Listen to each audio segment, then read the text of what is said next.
معراج کا واقعہ اسباب کے خلاف ایک انتہائی عجب اللہ کی قدرت ہے، کیونکہ جب آدمی پس جاتا ہے نا اور کہتا ہے متى نصر اللہ، یا اللہ تیری مدد کہاں ہے۔ یہ واقعہ طائف کے بعد پیش آیا ہے، جب آپ بے بس ہو گئے تھے، پتھر کھا کے شدید زخمی ہوئے۔ دوسرے فرشتہ وہ پانی لایا زمزم کا، اس سے آپ کے سینے کو صاف کیا، پھر دل باہر نکالا، اس کو چیرا، اسے صاف کیا، اور پھر دوبارہ دل کو رکھ دیا، سینے کو بند کر دیا۔ اب یہ سارا کچھ اپنے ہوش میں دیکھ رہے تھے۔ پھر وہاں سے براق پہ سوار ہوئے، آپ کو سوار کرایا گیا، اور وہ تھوڑا مستی کرنے لگا تو جبریل بولے تو یہ پتہ ہے تیرے اوپر کون سوار ہیں؟ تو اس کے ساتھ ہی وہ ایک دم سر نیچے کر گیا۔ اب اتنی بڑی کائنات کا سفر کر کے واپس تشریف لائے۔ تو اس میں ایک بڑا سبق ہے، وہ یہ ہے کہ اللہ نے اپنے نبی کا ہاتھ پکڑا، اپنی ذات تک پہنچا دیا۔ ہم اپنا ہاتھ اللہ کے نبی کے ہاتھ میں دے دیں تو ہم بھی اللہ کی ذات کے تک ہماری بھی پہنچ ہو جائے گی۔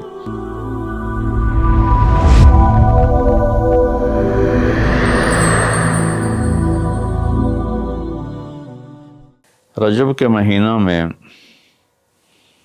اللہ تعالیٰ کے نبی کو اللہ تعالیٰ نے اپنے پاس بلایا، جس کو ہم معراج کہتے ہیں، شب معراج، لیلۃ المعراج، اور اس کے لیے اہتمام بھی کیا جاتا ہے عبادات کا، خیرات کا۔ یہ اللہ تعالیٰ کی بہت بڑی قدرت میں سے ایک چھوٹا سا نمونہ تھا کہ 3 کپڑوں میں اٹھایا اور سارے خلا کے پردوں کو چاک کروا کے 7 آسمان کے دروازے کھلوا کر سدرۃ المنتہا پہ جبریل کی بھی بس ہو گئی کہ اس کے آگے اتنا بھی اوپر گیا تو جل کے راکھ ہو جاؤں گا۔ تو اس سے اوپر آپ تشریف لے گئے، اور پھر عرش خوشی سے جھوم اٹھا، اہتز عرش الرحمن، عرش خوشی سے یوں جھوم رہا تھا۔ خوشی میں انسان بے خود ہو کر جھومنے لگ جاتا ہے، تو کہ اللہ کا عرش جھومنے لگا آپ کی آمد پر، اور پہلی ہستی ہیں جن کا قدم اللہ کے عرش پر پڑا، اور اللہ تعالیٰ اور اللہ کے محبوب کے درمیان جتنے نور کے پردے تھے اللہ نے سب ہٹا دیے، اور السلام علیک ایھا النبی ورحمۃ اللہ وبرکاتہ۔ اللہ تعالیٰ نے ایسا خوبصورت سلام پیش کیا، تو اللہ کے نبی پہ قربان جاؤں، انہوں نے اپنی امت کو بھی شریک کر لیا، السلام علینا وعلی عباد اللہ الصالحین۔ یا اللہ ہمارے اوپر بھی سلام ہو آپ کا، اور جو میری امت کے نیک لوگ ہیں ان پر بھی آپ کا سلام ہو، آپ کی رحمت ہو۔ تو معراج کا واقعہ اسباب کے خلاف ایک انتہائی عجب اللہ کی قدرت ہے، اور اس میں ایک چھوٹی سی بات عرض کروں کہ جب آدمی پس جاتا ہے نا اور کہتا ہے متى نصر اللہ، یا اللہ تیری مدد کہاں ہے، تو پھر اللہ کی طرف سے جواب آتا ہے الا ان نصر اللہ قریب، بے شک میری مدد قریب ہے، آ رہی ہے۔ یہ واقعہ طائف کے بعد پیش آیا ہے، جب آپ بے بس ہو گئے تھے، پتھر کھا کے شدید زخمی ہوئے، پھر آپ مکہ تشریف لائے تو باہر ٹھہر گئے، اندر آنے کی آپ کی سکت نہیں تھی، اور آپ نے زید ابن حارثہ کو اخنس بن شریک کے پاس بھیجا کہ مجھے پناہ دو، میں مکے میں داخل ہونا چاہتا ہوں، تو اس نے انکار کر دیا، کہا میں نہیں پناہ دیتا۔ پھر اپنے سہیل ابن عمر کو پیغام بھیجا کہ مجھے پناہ دو، اس نے بھی انکار کر دیا۔ پھر ایک اور عرب کے سردار تھے، ان کو پیغام بھیجا، غالباً صفوان بن امیہ کو پیغام بھیجا کہ مجھے پناہ دو، تو انہوں نے بھی انکار کر دیا۔ تو پھر آپ نے مطعم بن عدی کو پیغام بھیجا، ان کے بیٹے جبیر صحابی بنے، تو مطعم بن عدی کو پیغام بھیجا، تو وہ آپ نے بچوں کو لے کر باہر گیا اور اللہ کے نبی کو اپنے بیٹوں کے ساتھ لے کر مکے میں انٹر ہوا، حرم شریف میں آ کے اعلان کیا آج کے بعد محمد بن عبداللہ صلی اللہ علیہ وسلم میری پناہ میں ہے، انہیں کوئی ٹچ نہیں کر سکتا۔ ابو جہل نے کھڑے ہو کر کہا تم یہ اس کا کلمہ پڑھ کے کہہ رہے ہو یا اپنی سرداری کے زوم پر کہہ رہے ہو، اپنی سرداری کے بلبوتے پر؟ کہا نہیں کہ میں نے اس کا کلمہ نہیں پڑھا، جو اللہ نے مجھے سٹیٹس دیا ہے اس کی وجہ سے کہہ رہا ہوں۔ کہ پھر ٹھیک ہے، ہم ان کو کبھی ٹچ نہیں کریں گے۔ اس قدر حال سنگین ہو گیا تھا، اور کبھی آسمان کے فرشتے نہیں روئے سوائے دو جگہ۔ ایک دفعہ جب ابراہیم علیہ السلام نے حضرت اسماعیل کو الٹا لیٹایا اور چھری ہاتھ میں اور سر کے بال ہاتھ میں اس طرح، اور یوں آسمان کو دیکھ کے کہا یا اللہ تو مجھ سے ناراض ہو گیا ہے کہ میرے دل میں اسماعیل کی محبت آ گئی ہے۔ اس پر آسمان کے فرشتے زار و قطار روئے تھے۔ اور ایک جب ہمارے نبی کو پتھر پڑے اور پڑھتے پڑھتے بے ہوش ہو کے گر گئے، اس وقت ساتوں آسمان کے فرشتے روئے تھے۔ اور پھر ملک الجبال حاضر ہوا، یا رسول اللہ اجازت ہو تو ان کو ایسے پیس کے سرما بنا کے رکھ دوں، ان اطبق علیہم الاخشبین۔ آپ نے کہا نہیں، لا اللہ ان یخرج من اصلابہ من یوحد اللہ، نہیں، اللہ تعالیٰ ان کی نسل میں ایسے پیدا کرے گا جو اللہ کی توحید کو ماننے والے ہوں گے۔ اس تکلیف کے بعد یہ سفر ہوا کہ 27 رجب کو جبرائیل آئے، آسمان سج چکے ہیں، اور ہماری یعنی زبان میں یا ہمارے رواج میں کہ یا رسول اللہ استقبال کے لیے قطاریں لگ گئی ہیں، آپ ان کو لے کر گئے۔ آپ ام ہانی رضی اللہ عنہ حضرت علی رضی اللہ تعالیٰ عنہ کے گھر میں تھے آپ، تو وہاں سے حتیم میں لے گئے، آپ کا سینہ چاک کیا۔ دوسرے فرشتہ وہ پانی لایا زمزم کا، اس سے آپ کے سینے کو صاف کیا، پھر دل باہر نکالا، اس کو چیرا، اس سے صاف کیا، اور پھر دوبارہ دل کو رکھ دیا، سینے کو بند کر دیا۔ اب یہ سارا کچھ اپنے ہوش میں دیکھ رہے تھے۔ پھر وہاں سے براق پہ سوار ہوئے۔ براق گدھے سے بڑا قد، خچر سے چھوٹا قد والا ایک جانور تھا، جس پر آپ کو سوار کرایا گیا، اور وہ تھوڑا مستی کرنے لگا تو جبریل بولے تو یہ پتہ ہے تیرے اوپر کون سوار ہیں؟ تو اس کے ساتھ ہی وہ ایک دم سر نیچے کر گیا، اور پھر وہاں سے پرواز کی بیت المقدس، اور وہاں آپ نے 2 نفل پڑھے اور ان کو وہیں چھوڑ دیا، اس کو براق کو وہیں چھوڑ دیا۔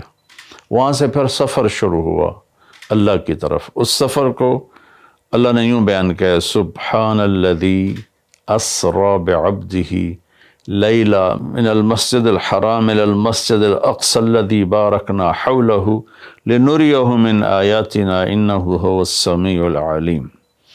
تو اس میں اہل علم کے لیے ایک بڑا خوبصورت نقطہ بھی میرے ذہن میں ہے کہ یہ قرآن کی پہلی صورت ہے جو سبحان مصدر سے شروع ہو رہی ہے، سبحان الذی۔ پھر اس کو آگے لے جا کر اللہ تعالیٰ نے مصدر کے بعد فعل ماضی ہوتا ہے تو سبح للہ ما فی السماوات والارض کے ساتھ شروع کیا، تو مصدر آیا، ماضی آیا، ماضی کے بعد مضارع ہوتا ہے، فیوچر ہوتا ہے، مستقبل ہوتا ہے، تو یسبح للہ ما فی السماوات وما فی الارض الملک القدوس العزیز الحکیم۔ پھر اس کے بعد امر کا صیغہ ہوتا ہے تو سبح اسم ربک الاعلی الذی خلق فسوی۔ یہ قرآن کا اعجاز ہے، قرآن کی خوبصورتی ہے، قرآن کی بلاغت ہے۔ سبحان، سبح، یسبح، سبح۔ تو اللہ تعالیٰ نے پہلے اپنی پاکیزگی کو بیان کیا کہ جو کچھ کہنے والا ہوں میں سب کچھ کر سکتا ہوں، میرے لیے کوئی مشکل نہیں کہ میں اپنے بندے کو لے کر گیا۔ اللہ آنے جانے سے پاک ہے، لیکن با کا اضافہ یہ بتاتا ہے کہ اللہ تعالیٰ کہہ رہے تھے یوں ہی سمجھو کہ میں اپنے بندے کو خود لے کر گیا اوپر۔ آپ جبریل کے کندھوں پر، پروں پر سوار ہو کر نہیں گئے، آپ کا سفر الگ تھا، جبریل کا الگ تھا، یہاں تک کہ پہلے آسمان پر پہنچے تو دروازہ کھلا تو آدم علیہ السلام نے استقبال کیا، گلے لگایا۔ پھر اس سے اوپر گئے تو عیسیٰ علیہ السلام، یحییٰ علیہ السلام، زکریا علیہ السلام نے استقبال کیا، اور سارے آسمان کے فرشتوں نے استقبال کیا۔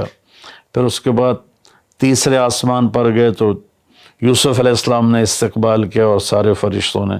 پھر چوتھے آسمان پر گئے تو یونس علیہ السلام نے اور باقی سارے فرشتوں نے۔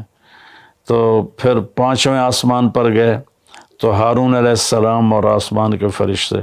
پھر چھٹے آسمان پر گئے تو موسیٰ علیہ السلام اور موسیٰ علیہ السلام کے آسمان کے فرشتے۔ اس دن اللہ نے، میرا کہ میں نے پڑھا کہیں نہیں لیکن مجھے لگتا ہے کہ اس دن اللہ تعالیٰ نے سارے فرشتوں کی عبادت کی چھٹی کرا دی ہوگی اور فرمایا ہوگا بس میرے محبوب کا دیدار کرو، استقبال کرو، آج یہی تمہاری عبادت ہے، کیونکہ ہر فرشتہ بے قرار تھا کہ دیدار ہو جائے۔ پھر اب ساتویں آسمان پر گئے، وہاں ایک بیت اللہ تھا، وہاں ایک بزرگ سفید داڑھی والے یوں کر کے بیٹھے ہوئے تھے، یوں کر کے، اور لمبے ان کے بال تھے، لمبی داڑھی تھی، وہ نہیں اٹھے، وہ بیٹھے رہے۔ جب اب قریب آئے تو وہ کھڑے ہوئے اور کہا میرا بیٹا آ گیا۔ پہلے نبیوں نے کہا ہمارے بھائی آ گئے، ہمارے بھائی آ گئے، ہمارے نبی آ گئے۔ اس بزرگ نے کہا میرے بیٹے آ گئے، میرے بیٹے آ گئے۔ تو آپ نے جبریل سے پوچھا یہ کون بزرگ ہیں؟ تو انہوں نے فرمایا یہ آپ کے دادا ابراہیم علیہ السلام ہیں۔ اس میں اللہ نے ہمیں سبق دیا کہ بیٹا کتنے ہی عالی مقام پہ چلا جائے، اس کے ذمہ ہے اپنے ماں باپ کا ادب کرے، ان کے پاؤں چھوئے، ان کے سامنے سر جھکا کے چلے۔ یہ ہواؤں میں اڑ جائے، عرش کو چیر کے اللہ تک پہنچ جائے، پھر بھی باپ کے آگے، ماں کے آگے سر جھکانا ہے۔ اور یہ سبق عملاً اللہ نے امت کو سکھایا، پہنچایا کہ اللہ تو جانتے تھے کہ یہ امت اپنے والدین کی کتنی نافرمان ہوگی اور کتنے ماں باپ ہوں گے جو چھپ چھپ کے روئیں گے، کتنی مائیں ہوں گی جو دوپٹے کے پلو میں اپنے آنسو چھپا لیں گی اپنی اولاد کی نافرمانی کی وجہ سے، بدتمیزی کی وجہ سے۔ میرے نبی سے پوچھا گیا یا رسول اللہ قیامت کب آئے گی؟ تو آپ نے فرمایا اللہ کو پتہ ہے۔ کیا کوئی نشانی فرما دیں؟ ارشاد فرما دیں کہ جب مائیں بیٹیوں کے ہاتھوں ذلیل ہوں گی تو قیامت آئے گی۔ یعنی بیٹے تو کرتے ہی رہتے ہیں، اگر بیٹیاں بھی ماں کو ذلیل کریں گی تو قیامت آ جائے گی۔ تو یہ اتنا بڑا مقدس رشتہ ہے۔ آپ نے فرمایا جس نے اپنے والدین کو دکھ دیا اس پہ اللہ کی لعنت، زمین آسمان کی لعنت، فرشتوں کی لعنت، نہ اس کی نماز قبول ہے، نہ روزہ، نہ صدقہ۔ اور دوسری طرف آپ نے فرمایا جو صبح صبح ماں باپ کی زیارت کر لے تو صبح سے شام تک جنت کے 2 دروازے اس کے لیے کھل جاتے ہیں۔ نہ حال پوچھا نہ خدمت کی، صرف آ کے زیارت کی محبت کی وجہ سے۔ شام کو آ کے ان کی زیارت کی تو صبح تک جنت کے 2 دروازے اس کے لیے کھلے رہیں گے۔ پھر ان میں کوئی ایک فوت ہو جاتا ہے اور یہ اس ایک کی بھی ایسے تعداد کرتا ہے، زیارت کرتا ہے، ایک دروازہ کھلا رہے گا۔ تو یہ اس میں ایک بہت بڑا سبق تھا ماں باپ، چونکہ پہلا قصور تو ماں باپ کا ہے کہ وہ بتاتے ہی نہیں، وہ تعلیم ہی نہیں دلاتے جس سے پتہ چلے کہ ماں باپ کا مقام کیا ہے۔ اسی میں ہماری نسل ڈپریشن کا شکار ہو گئی۔ تو انہیں کیا پتہ باپ کون ہوتا ہے، ماں کون ہوتی ہے۔ تو آپ وہاں سے تشریف لے گئے تو سدرۃ المنتہا، جہاں بارڈر آ جاتا ہے ان مخلوقات کا، بارڈر پر جبریل نے کہا یا رسول اللہ بس آگے میرے پاس ویزا کوئی نہیں ہے، ایک بالشت بھی اوپر جائے، ایک گٹھ بھی اوپر جاؤں گا تو جل کے راکھ ہو جاؤں گا۔ تو اللہ نے ایک تخت اتارا، اس سے اپنے محبوب کو بٹھایا اور وہ گئے بلندیوں کو چیرتے ہوئے، اس نے عرش پر جا کر لینڈ کیا، آپ اترے اور میرے اللہ تعالیٰ نے کہا ثم دنا فتدلی فکان قاب قوسین او ادنی۔ اللہ تعالیٰ نے اپنے محبوب کو اپنے قریب کر لیا، اتنا قریب کیا کہ فاصلے مٹ گئے، فاصلے مٹ گئے۔ تو بھائیو پھر لمبا واقعہ ہے، اور لوگ آج کل اتنا لمبا سنتے بھی نہیں ہیں، تو میں صرف جانے کا بتا دیتا ہوں۔ واپسی کا بھی پورا ایک کہانی ہے، جنت دکھائی، جہنم دکھائی، جنتی دکھائے، جہنمی دکھائے، سارا کچھ دکھایا، سود خور دکھائے، بے نمازی دکھائے، نمازی دکھائے، آپ نے سب کو اپنی آنکھوں سے دیکھا، جہنم کو بھڑکتے دیکھا، جنت کو چمکتے دیکھا، جہنم کو دہکتے دیکھا اور جنت کو مہکتے دیکھا۔ یہ سب کچھ آپ نے اپنی آنکھوں سے دیکھا، اور پھر آپ واپس تشریف لائے۔ تو جب آپ پہنچے تو ابھی رات کا حصہ باقی تھا اور رات گزری نہیں تھی جب آپ اتنی بڑی کائنات کا سفر کر کے واپس تشریف لائے۔ تو اس میں ایک بڑا سبق ہے، وہ یہ ہے کہ اللہ نے اپنے نبی کا ہاتھ پکڑا اور اپنی ذات تک پہنچا دیا۔ ہم اپنا ہاتھ اللہ کے نبی کے ہاتھ میں دے دیں تو ہم بھی اللہ کی ذات کے تک ہماری بھی پہنچ ہو جائے گی۔ اگر کوئی بڑائی کے سفر طے کرنا چاہتا، بڑا آدمی بننا چاہتا ہے کہ میں تو جی گریٹ مین بننا چاہتا ہوں، میں کامیابی چاہتا ہوں، میں سکسیسفل لائف چاہتا ہوں، تو کامیابی ہے کہ میرا آپ کا اللہ ہم پہ راضی ہو، جب ہم مریں تو وہ ہم سے خوش ہو کر ملے، ہمیں جنت کا پروانہ دے۔ یہ ہے کامیابی۔ یہ نہیں کہ آپ بڑے مالدار بن گئے، آپ امریکہ کے صدر بن گئے، یہ نہیں ہے۔ کامیابی یہ ہے کہ آپ سے مجھ سے اللہ راضی ہو جائے، یہ سب سے بڑی کامیابی ہے۔ تو اللہ تعالیٰ کے نبی کے ہاتھوں میں ہاتھ دے دے تو اللہ تک پہنچائی آسان ہو جائے گی۔ ایک واقعہ سنا کے ختم کرتا ہوں۔ ایک بدو آیا، کہنے لگا ہے محمد، آپ نے کہا جی۔ آپ بدتمیزی کا جواب بدتمیزی سے نہیں، پیار سے دیتے، جی تیری 3 باتیں بڑی عجیب ہیں۔ آپ نے کہا کیا؟ تو کہتا ہم باپ دادے کا دین چھوڑ کے تیرے دین پہ آ جائیں گے، ہم کیوں چھوڑیں باپ دادے کا دین؟ کہا اچھا، اور؟ تو کہتا ہے کہ ہم مر کے مٹی ہو جائیں گے اور پھر دوبارہ زندہ کیے جائیں گے۔ کہا اچھا، اور؟